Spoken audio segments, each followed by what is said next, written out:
Hello. Happy Wednesday. Almost forgot what day it was. I want to chat a little bit about the question that I posed yesterday in my stories about which do you prefer, serum or oil, gloss or balm. I do want to say, as a whatever that phrase is, that word is escaping my mind. But I am not a licensed esthetician. I am not a licensed dermatologist. I am simply a licensed cosmetologist. And these are my findings from personal use and from working with my clients. I feel like that's all that needs to be said. So, when it comes to hair and makeup, I made a realization a couple days ago after taking a class, and I was like, I don't think anyone's like explained it this way, but the way that I heard a description of a product being described, I was like, okay, I'm gonna go with this. So my little brain was doing some analyzing, and I feel like I've nailed this down, and I am going to explain this in a very simple way for hair and for makeup. If you have any questions at all about it, please let me know. But let's start with hair, just because that's where my focus is. Let's start with hair. When it comes to choosing a serum versus an oil, you should, and I should say this, you should not choose a product just based off of how it smells. I know that smell does matter. Okay, let's just understand that. Let's get that out there in the open. Smell does matter for products that you use, but what should matter more is how does it actually perform? Does it actually do what it needs to do for your hair texture or for your skin type? For your at-home care regimen, does it work effectively for what you need it to do? The smell, the smell often will evaporate. If it is a very strong smelling product, then maybe reconsider what you're using. But the main focus should be, does it do what you need it to do when you need it to do it, okay? So, as far as hair goes, choosing a serum versus an oil. Let's compare those two. I have 3 sequential facts that I'm going to share, and each one of them connect. So we're gonna follow the trail, and then I will explain how to tie that all up. All right. As far as choosing, when you're looking at an oil, a high quality oil, I should say, is made with pure ingredients, meaning it's made with oils. Oils, you can't synthesize an oil from something else. Like if you have an oil and then you add something else, it no longer is then an oil. It is something else. So keep that in mind. I kind of hinted at something, but keep that fact in mind. An oil truly is made with pure ingredients.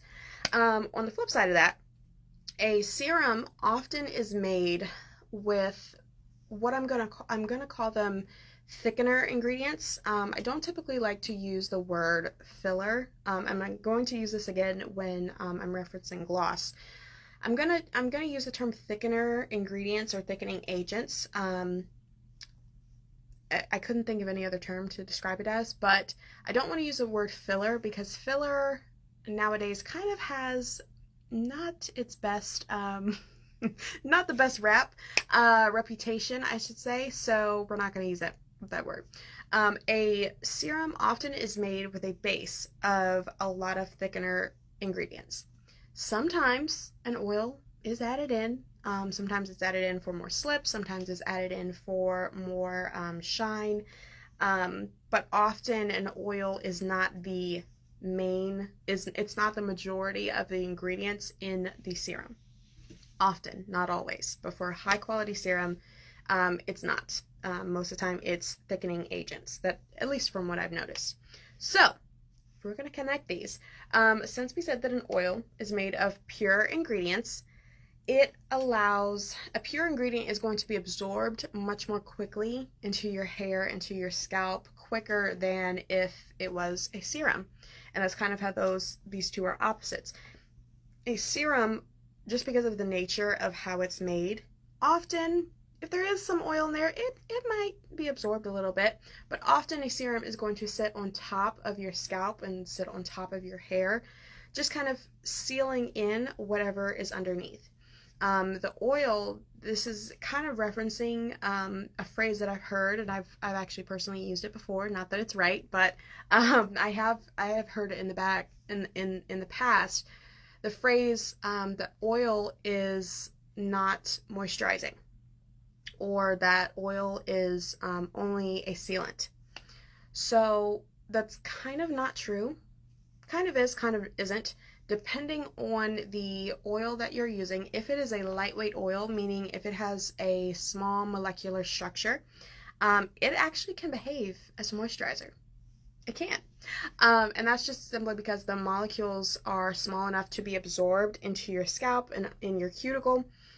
Just being mindful of when you finish shampooing and conditioning your hair, and even conditioner does help to close the cuticle sometimes, but when you go to style your hair, often that cuticle and your scalp, your pores are kind of still open. So if, depending on what stage of your styling process you're in, depending on the oil that you use, you actually can moisturize your hair and your scalp, because for your hair, it has a cuticle, and if the cuticle is open, maybe just because your hair is overly porous, or you really shampooed your hair and used a clarifying shampoo, a lot of different reasons.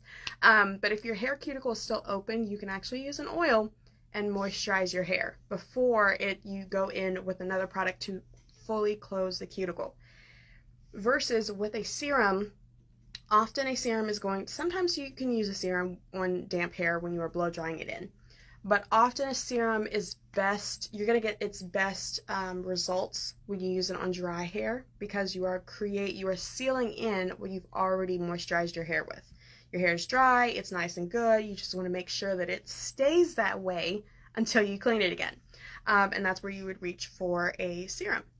Now, connecting, if we say that an oil is made of pure ingredients, and it absorbs very easily into your cuticle or your pores, I want to circle back around again to what I touched on in point number 2, is an oil usually only moisturizes. Sometimes it can seal, depending on if you are using a light or heavy oil. This is just, and you would only know that if you asked me. So at your next appointment, of course, we can geek out over this, and we can get into all types of nitty-gritty details.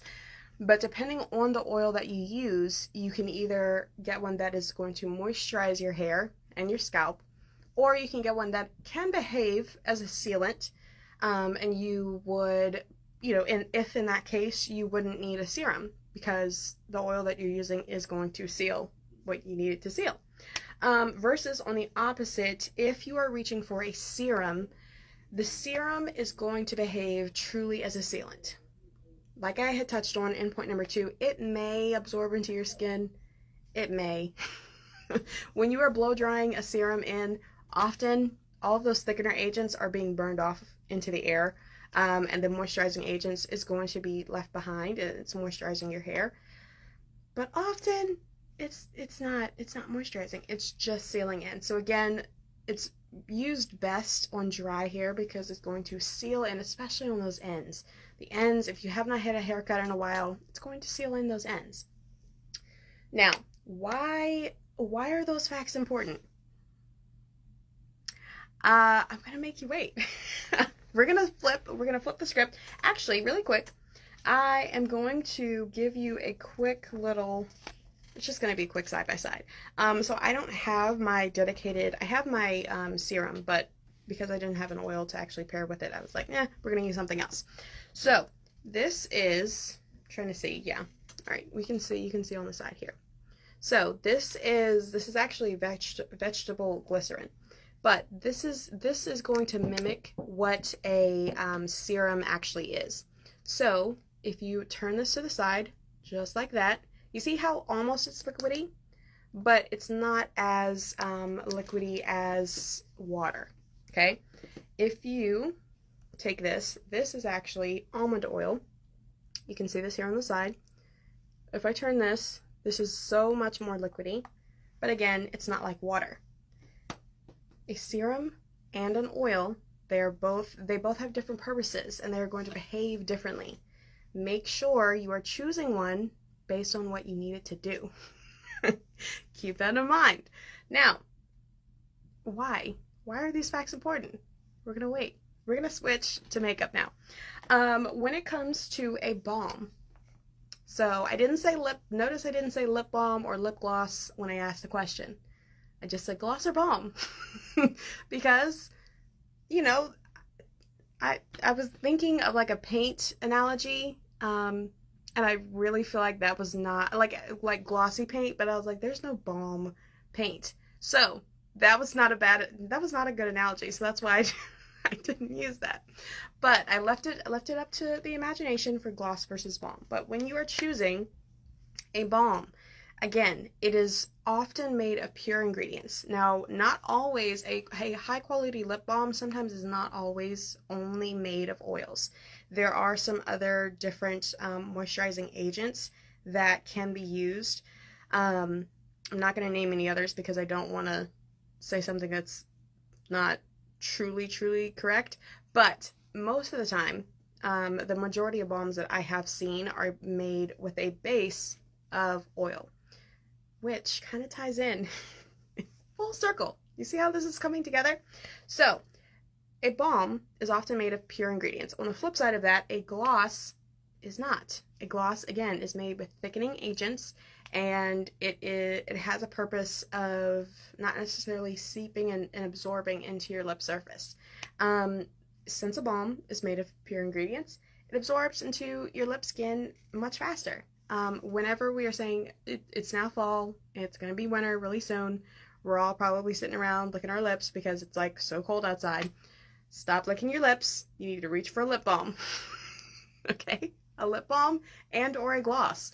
If you are a gloss kind of person, reach for a gloss. If not, then just make sure you definitely have a quality lip balm. It's very important because it's going to moisturize your skin adequately and not create dryness in the long run, which is what we don't want. On the flip side of that, as I mentioned, gloss is just going to sit on top of the skin. It's not going to create it's not going to seep into your skin and moisturize on the same level that a balm would. Glosses sometimes, as other serums, hair serums often, glosses sometimes have oils used as an ingredient in them, but often the bulk of the ingredients is not oil. So that means that it's not moisturizing. Point number 3, attaching all of these together, and a lip balm often is going to moisturize depending on the ingredients that are in the lip balm. It may or may not be able to act as a sealant. If it's a thicker lip balm, you might actually be able to get some sealant properties. If you're on the flip side of that, if you're reaching for a gloss, it's just going to seal. Like, you just assume that it's only going to seal. So let me show you. Now with these, I actually can't like show you in a container format, but we're gonna just attempt to. All right, so we have, this is the lip balm, okay? So this comes in a stick format. Some balms can come in like a little jar that you can almost like scrape out of, almost like that. I always prefer this type of applicator because this is a little bit more hygienic. Obviously I don't use this on multiple people straight from the tube, but for myself, when it's mine, it is the most hygienic because I don't have to like dip my hands in something and like wash them off, that kind of thing. So this is a stick formula versus this is a gloss, and even though this is on a wand, you see that reflectivity? So here, both of these are a much thicker consistency, so there isn't a visual aspect that you can't necessarily like look at it and be like, that's a balm because it's liquidy. that doesn't happen. But there is, as far as if you look on the ingredients, like if you just read, if you read the ingredient label, you can see what the basis of some of these ingredients are, and not let's try not to get swayed by what people say that something is. Like actually flip the package over and read what the ingredients are in there, because the ingredients can't lie. Okay, we all know that sometimes ingredients are like whatever, but the ingredient label, read the ingredient label. So why do these facts even matter? Like, who cares? What's it about? Shine longevity. That's why. Shine longevity refers to how long you want your shine to last throughout the day without reapplying the product. This goes for hair or for your makeup. So you are going to reach for an oil if you don't mind something not lasting, like with shine, if you don't mind not having visual shine throughout the day, but you want something that's very, very moisturizing, that you're going to reach for a balm or you're going to reach for an oil for your hair. If you want high shine, if you really want high shine, you're going to reach for a serum for your hair or a gloss for your lips, because that, it just does what it needs it to do because of how it's made. Shine longevity often is not considered a lot. Circling back around to what I touched to at the top of this video, don't reach for something because it smells good or you like how the packaging looks. Reach for something and use something because of what it does. Is it effective for what you're needing it to do? Like if you have dry lips and you just can't stop yourself from licking your lips, and it's, you know it's cold outside. You know it's cold. It's cold here in Virginia, but you just can't help it. Well, then you need to reach for a balm. Keep a balm very handy. This one in particular, this is actually a clear. Not everyone likes to have color. There are tinted lip balms where if you just want a quick wash of color, you don't want to commit to a lipstick or a liquid, if you don't want to commit to any lip color of any type, reach for a clear lip balm. But you need moisture. That's what that means. If you want something though that's going to give you a lot of shine for a long period of time, you are going to reach for a gloss or a serum. I hope this helps. Again, if you have any questions, please let me know. I actually didn't give you all the full caption for what I was chatting about, but I will update the description of this caption, and there will actually be a couple of links to how you can actually snag your own. You can snag your own serum, you can snag your own lip products. If you have any questions, please let me know. I hope this helps. Thanks for watching. I will talk to you later.